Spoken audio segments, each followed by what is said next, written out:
Connaître son langage d'amour, c'est parler à son cœur. Bienvenue sur ma chaîne Confidence avant le mariage, un espace doux. Ici, on parle d'amour, mais pas celui des contes. Celui qu'on construit avec patience, foi et parfois des larmes. As-tu déjà aimé quelqu'un, sans savoir vraiment comment l'aimer? Aujourd'hui, on ne va pas juste parler d'amour. On va parler de ce qui le fait durer. Assieds-toi, respire, ferme les yeux si tu veux, et écoute avec ton cœur. Car cette vidéo pourrait changer ta façon d'aimer pour toujours. Comprendre son langage d'amour, c'est se reconnecter à ses besoins affectifs les plus profonds. Chaque personne a une manière unique de ressentir l'amour. Certains ont besoin de mots doux, d'autres de gestes tendres, d'attention ou de temps partagé. Ignorer ce langage, c'est parler à côté de son cœur. En couple, cela peut créer des malentendus, de la frustration ou de la distance. Mais lorsqu'on découvre ce langage, on touche directement à l'intime, à l'essence même de ce qui nous fait nous sentir aimés, compris et en sécurité. C'est une clé puissante pour mieux aimer et se laisser aimer en vérité. 1. Le cœur a une langue que les mots ne savent pas toujours traduire. Il existe des silences qui parlent fort, des regards qui murmurent des choses que la bouche ignore. Dans chaque battement de cœur, il y a une attente, un espoir, être compris sans avoir à s'expliquer. Aimer, ce n'est pas seulement dire « je t'aime », c'est parler dans une langue que l'autre reconnaît sans effort, sans traduction. Mais quelle est cette langue? Ce murmure qui traverse les gestes, les attentions, les absences même? Elle est différente pour chacun, unique, sacrée. Gary Chapman, dans son livre « Les 5 langages de l'amour », écrit « Le but de l'amour n'est pas de se faire plaisir à soi-même, mais de plaire à celui qu'on aime. » Et pour cela, encore faut-il apprendre à parler sa langue. Il y a quelques années, une femme m'a raconté ceci. Mon mari me répétait tout le temps qu'il m'aimait. Il me disait que j'étais belle, qu'il tenait à moi. Mais je ne me sentais pas aimée. Je ne comprenais pas pourquoi. Puis j'ai découvert que mon langage à moi, ce n'était pas les mots, c'était les actes, les petites choses du quotidien. Quand il a commencé à ranger la maison avec moi, à me préparer un thé sans que je le demande, j'ai commencé à ressentir son amour comme une évidence. Cette femme n'était pas difficile. Elle avait juste besoin qu'on lui parle dans une langue qu'elle pouvait ressentir. C'est ça, la vérité cachée de l'amour. Ce n'est pas ce que tu dis, c'est ce que l'autre entend. Tu dis « je t'aime ». Mais est-ce que ton « je t'aime » le touche? Tu donnes ton énergie, ton temps, tes efforts. Mais est-ce que ça arrive au bon endroit? Est-ce que tu donnes à partir de ton langage ou est-ce que tu te connectes au sien? Car l'amour, s'il ne fait pas écho dans l'âme de l'autre, devient un cri dans le vide. Tu peux offrir le monde, si l'autre ne parle pas ta langue, il ne verra qu'un geste vide. Martin Luther King disait « L'amour est la seule force capable de transformer un ennemi en ami. » Mais j'ajoute « L'amour compris est la seule force capable de transformer 2 cœurs étrangers en un seul foyer émotionnel. » Il y a 5 grands langages d'amour, selon Gary Chapman. Les paroles valorisantes, les compliments, les mots d'encouragement. Le temps de qualité, être présent, attentif, disponible. Les cadeaux, symbole d'attention et de présence. Les services rendus, faire des choses concrètes pour soulager l'autre. Le contact physique, tendresse, câlin, proximité. Chaque personne a un langage principal, un canal privilégié par lequel elle reçoit l'amour. Ne pas connaître ce canal, c'est risquer de donner beaucoup sans vraiment atteindre l'autre. C'est comme parler français à quelqu'un qui ne comprend que le japonais. Tu as beau être sincère, gentil, passionné, tes mots ne passent pas. Imagine 2 personnes sur le bord d'un lac.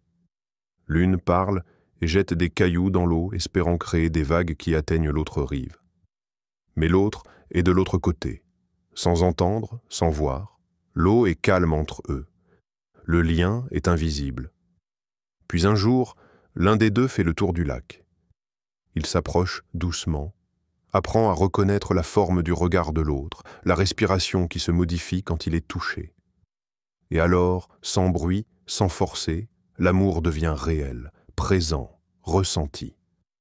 Parler à son cœur, c'est faire ce chemin. C'est sortir de soi, de sa zone de confort, pour entrer dans le monde affectif de l'autre. C'est un voyage vers une langue sans mots, une langue faite de véritables connexions. Parce que oui, ton cœur a une langue. Et il mérite d'être écouté. Il mérite qu'on l'apprenne. Qu'on le découvre comme un trésor précieux. Et toi, tu mérites qu'on te parle avec ce vocabulaire-là. Tu mérites qu'on te comprenne sans que tu aies à te justifier. Aimer, c'est décoder. C'est traduire. C'est adapter sa voix au rythme du cœur de l'autre. 2. Il existe différentes manières de se sentir aimé, une vérité simple, mais souvent négligée.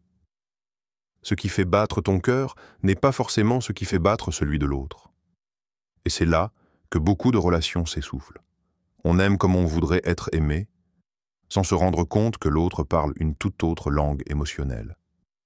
Tu peux passer des heures à écrire des messages remplis de tendresse, alors que ton partenaire attend juste un moment de qualité, un regard posé, une vraie présence. Tu peux offrir des cadeaux, alors que ce qu'il ou elle espère, c'est un geste simple. Ranger la table, l'aider à se reposer, être un appui. L'amour ne se mesure pas à l'intention, mais à la réception. Aimer, ce n'est pas donner ce que tu as, c'est offrir ce dont l'autre a besoin. Une rencontre entre deux univers affectifs. Imagine deux planètes qui gravitent l'une autour de l'autre. Chacune a sa gravité, son atmosphère, ses besoins. Pour que l'amour circule librement, il faut comprendre la météo de l'autre, ce qui le réchauffe, ce qui l'éloigne, ce qui lui fait du bien ou du mal, même sans le vouloir. On ne peut pas aimer par automatisme. Aimer, vraiment, c'est observer, écouter, interpréter, et parfois même désapprendre. Les 5 langages de l'amour. Une carte pour le cœur. Voici ces fameuses 5 manières de se sentir aimé. Les mots valorisants. Des phrases simples mais profondes. Je suis fier de toi. Tu comptes pour moi. Merci pour ce que tu fais. Ces mots construisent, apaisent, renforcent. Le temps de qualité, ce n'est pas être ensemble physiquement, c'est être là, pleinement, sans distraction. Une vraie conversation, un regard qui ne fuit pas, un moment à deux, sincère. Les services rendus, aider sans qu'on le demande. Soulager l'autre dans les petites charges du quotidien. L'amour prend parfois la forme d'une casserole lavée, d'un dossier préparé, d'un manteau tenu. Les cadeaux. Pas forcément coûteux, mais symboliques. Le geste dit « J'ai pensé à toi. J'ai vu ça et j'ai vu toi en même temps. » Le contact physique, une caresse, une main tenue, une étreinte silencieuse. Parfois, le corps dit ce que les mots n'osent pas formuler. Le plus important, savoir ce qui nourrit ton cœur. Avant de vouloir que quelqu'un t'aime comme il faut que toi-même, tu saches ce qui te touche. Est-ce que tu t'es déjà posé cette question en profondeur? Qu'est-ce qui, en amour, me fait me sentir vivant? Parce que si tu ne le sais pas, tu risques de toujours attendre l'amour dans une forme que l'autre n'a peut-être jamais apprise à offrir. Aimer, c'est recevoir, apprendre à donner autrement. Dans un couple équilibré, chacun apprend la langue de l'autre. C'est comme un échange culturel, une traduction quotidienne, un apprentissage doux mais essentiel.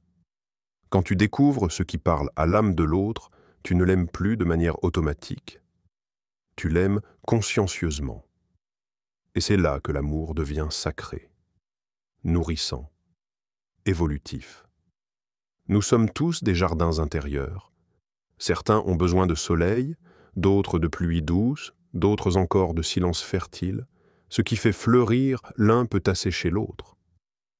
Alors demande-toi, qu'est-ce qui fait pousser les fleurs dans ton cœur? Et dans celui que tu veux aimer pour la vie? Troisième. Ignorer son langage d'amour, c'est marcher avec un cœur muet quand le silence ne vient pas du manque, mais de l'incompréhension. Beaucoup de couples s'aiment, mais se manquent. Ils s'aiment sincèrement, mais à côté de l'autre. Ils donnent, offrent, sacrifient, mais ce qu'ils donnent n'atteint pas. Pourquoi? Parce qu'ils ignorent le langage affectif qui anime l'autre. Et c'est là que le mal s'installe, discrètement. Pas dans le conflit, pas dans la trahison, mais dans ce silence émotionnel qui dit « je ne me sens pas vu, pas compris, pas touché ». Un cœur ignoré finit par se refermer. Lorsque tu offres des gestes d'amour qui ne sont pas reçus, tu finis par croire que tu n'en fais pas assez. Et lorsque tu ne reçois pas d'amour dans ta propre langue, tu finis par penser que l'autre ne t'aime pas. Mais souvent, ce n'est pas un problème de sentiment, c'est un problème de traduction. Un mot doux ne remplacera jamais une écoute profonde. Un cadeau ne remplacera jamais une présence sincère. Une étreinte ne remplacera jamais un service rendu. Pas si ce n'est pas ce que ton cœur attend. Se connaître, c'est commencer à s'aimer en vérité. Tu ne peux pas attendre de l'autre qu'il comprenne ce que toi-même tu ignores. Tu ne peux pas exiger qu'il remplisse un vide que tu n'as jamais nommé. Alors pose-toi, en silence, et demande-toi, qu'est-ce qui me touche profondément? Dans les moments où je me sens aimé, qu'est-ce qui a été fait? Quand ai-je ressenti le plus de vide? Et pourquoi? Ces réponses sont des clés. Elles ouvrent des portes intérieures. Elles te permettent de formuler avec honnêteté « Voici comment j'ai besoin d'être aimé ». Et ce n'est pas un caprice. C'est un acte de lucidité émotionnelle. L'amour n'est pas de vie, il a besoin d'orientation. Beaucoup pensent que si l'autre nous aime, il saura naturellement ce dont on a besoin. Mais ce n'est pas vrai. Aimer ne rend pas voyant. Aimer rend disponible. Mais pour être disponible, encore faut-il qu'on lui montre où aller. Imagine un aveugle qui veut te rejoindre dans une pièce obscure. Il veut venir à toi, mais il a besoin que tu fasses du bruit, que tu lui parles, que tu le guides. C'est exactement ça le langage de l'amour. Une guidance douce, honnête, pour apprendre à aimer mieux. Ignorer son langage d'amour, c'est comme éteindre la voix de son cœur. C'est marcher dans la relation en espérant être compris sans jamais s'exprimer. C'est tendre les mains vers quelqu'un sans lui dire ce que l'on attend vraiment. Et toi, aujourd'hui, es-tu prêt à allumer cette lumière en toi? À reconnaître ce qui nourrit ton âme, ce qui te répare, ce qui te parle vraiment? Parce que l'amour qui guérit commence toujours par une vérité intérieure. Voici ce que mon cœur attend. Quatrième. Apprendre le langage d'amour de l'autre, c'est un acte d'humilité, aimer. Ce n'est pas imposer. C'est accueillir, aimer vraiment. Ce n'est pas dire « voilà comment j'aime, prends ce que je donne ». C'est dire « comment puis-je t'aimer, toi ?» Pas comme moi je le ferais, mais comme toi tu en as besoin. Et ça, c'est un pas immense. Un pas d'humilité. Car aimer, ce n'est pas seulement donner de soi. C'est se décentrer de soi pour aller à la rencontre de l'autre. L'amour devient un pont, pas un monologue. Il y a des couples où chacun parle dans sa langue affective, à voix haute, sans se comprendre, comme deux monologues qui ne se rejoignent jamais. Et il y a ces couples rares, ceux qui construisent un pont. Pas avec des briques, mais avec des attentions choisies, des gestes adaptés, des efforts sincères. Et ce pont, il ne se construit pas avec l'ego. Il se construit avec cette phrase simple mais puissante. « Apprends-moi à t'aimer comme il faut ». Apprendre l'autre, c'est une preuve d'amour en soi. Ce n'est pas naturel, parfois. Peut-être que toi, tu n'as jamais eu besoin de mots doux, et pourtant l'autre en a besoin pour respirer. Peut-être que toi, tu n'attaches pas d'importance au cadeau, mais pour lui ou elle, c'est un symbole fort de présence. Alors tu t'ajustes, tu apprends, tu essaies.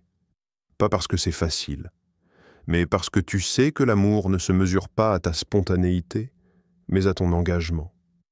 L'amour mûrit quand on sort de soi pour rejoindre l'autre. Quand on débute une relation, on aime avec passion. Mais avec le temps, l'amour véritable, lui, devient plus profond, plus attentif, plus précis. Ce n'est plus seulement « je t'aime », mais « je t'aime assez pour apprendre ta manière de te sentir aimé ». Ce changement, ce raffinement, c'est le passage de l'amour instinctif à l'amour conscient. Et c'est là que l'amour devient solide, doux, durable. Conclusion méditative. Apprendre le langage d'amour de l'autre, ce n'est pas s'oublier. C'est agrandir son cœur. C'est dire à l'autre « Je veux t'aimer de manière à ce que tu n'aies pas besoin de douter. Je veux que mon amour te parle dans une langue que tu comprends. » Et ça, c'est un acte d'humilité, mais surtout un acte de beauté. Parler à son cœur, c'est aussi lui offrir ce qu'il attend de toi. Avant de dire « je t'aime », demande-toi si tu parles sa langue. Avant de dire « je t'aime », demande-toi « est-ce que cette phrase, dans cette forme-là, touche vraiment son cœur ?» Parce qu'il ne suffit pas d'aimer. Il faut aimer juste. Il faut aimer dans une forme que l'autre reçoit pleinement, pas juste devine ou espère. Parler à son cœur, ce n'est pas parler fort, c'est parler vrai. C'est parler en écho avec ses émotions profondes. Avant le mariage, écoute plus que tu ne supposes. Avant de t'engager dans la promesse d'une vie à deux, il y a une sagesse à cultiver. Ne présume pas, ne projette pas. Apprends. Apprends à observer sans jugement. Apprends à ressentir ce qui fait vibrer l'autre. Apprends à entendre ses silences, ses besoins subtils, ses manques invisibles. Tu ne construiras pas un mariage solide sur ce que tu crois savoir. Tu le construiras sur ce que tu acceptes d'apprendre. Aimer, c'est aussi anticiper les besoins émotionnels. Parler à son propre cœur, c'est reconnaître ses blessures, ses attentes, ses élans. Mais parler au cœur de l'autre, c'est lui offrir un espace où il peut se déposer en confiance. Quand tu sais ce dont ton ou ta partenaire a besoin pour se sentir aimé, et que tu lui offres cela avec générosité sans attendre de retour immédiat, l'amour devient alors un refuge. Pas une tension, pas une interrogation. C'est là que la relation s'enracine profondément, émotionnellement, vraiment. Une relation qui parle le langage du cœur est une relation qui dure. Ce n'est pas la beauté, ni la passion, ni même les projets communs qui rendent une union durable. C'est la compréhension affective. C'est ce moment où l'un peut dire à l'autre « Je t'ai vu, j'ai compris ce que ton cœur appelle, et j'ai choisi d'y répondre. » Ce genre d'amour ne s'improvise pas. Il se construit, il se cultive. Il se choisit chaque jour en conscience. Conclusion méditative et profonde. Avant de te marier, pose-toi cette question sacrée. Est-ce que je sais aimer cette personne dans sa manière d'aimer ? Parce que ce n'est pas « je t'aime » qui fait durer l'histoire. C'est « je te comprends, je t'écoute, je te rejoins ». C'est « je reconnais la forme unique de ton cœur et je choisis d'y répondre librement ». C'est là que l'amour devient une maison. Pas un combat, pas une survie. Une maison où deux cœurs respirent dans la même langue. 6. Aimer, c'est apprendre à traduire l'invisible. L'amour ne se voit pas toujours, il se ressent. Tu peux dire « je t'aime » sans qu'on le croie. Et parfois, sans un mot, quelqu'un te fait sentir que tu comptes, profondément. Parce que l'amour n'est pas seulement un mot. C'est une énergie subtile, une vibration, une attention silencieuse qui enveloppe, rassure, répare. Apprendre le langage de l'amour, c'est apprendre à traduire ce qui ne se dit pas. C'est percevoir ce qui se cache derrière un regard fatigué, une parole sèche, un besoin non exprimé. Derrière chaque comportement, une demande d'amour camouflée. Parfois, l'autre s'éloigne. Pas parce qu'il ne t'aime plus, mais parce qu'il ne se sent plus compris, parce que son cœur ne reçoit plus de réponse dans sa langue. Il ne sait peut-être même pas comment l'expliquer. Alors il se tait, il se protège, il se ferme. Et c'est là que l'amour véritable intervient, non pas pour exiger, mais pour décoder, pour deviner avec douceur ce que l'autre ne sait pas formuler. Aimer, c'est aussi se former à l'émotion de l'autre. Tu ne peux pas aimer pleinement sans être curieux du monde émotionnel de l'autre. C'est comme voyager dans un pays inconnu. Tu dois apprendre les règles, les symboles, les gestes qui ont du sens là-bas. De la même façon, dans la relation, ce qui compte, ce n'est pas ce que toi tu trouves beau, c'est ce que lui ou elle trouve rassurant. Parfois, ce n'est pas un cadeau qui touche, c'est juste un silence respecté ou une présence fidèle. Aimer, c'est un art de présence plus qu'une démonstration. Tu peux impressionner quelqu'un sans jamais le toucher vraiment, mais tu peux aussi, par un geste simple, déposer un baume sur son cœur. L'amour ne fait pas de bruit, il observe, il apprend, il affine. Il traduit l'invisible pour mieux nourrir ce qui ne se voit pas, l'âme de l'autre. Apprends à voir au-delà des gestes, à écouter au-delà des mots, à aimer au-delà de tes habitudes. Parce qu'un cœur n'a pas besoin d'un grand discours. Il a besoin de reconnaissance intime, de gestes justes, de langues affectives parlées avec l'intention du cœur. Et toi, aujourd'hui, es-tu prêt à aimer au-delà de ce que tu sais? Es-tu prêt à apprendre un amour qui se lie dans le silence, dans les détails, dans le non-dit? C'est là que l'amour devient sacré. 7. L'amour véritable commence quand on choisit de comprendre aimer.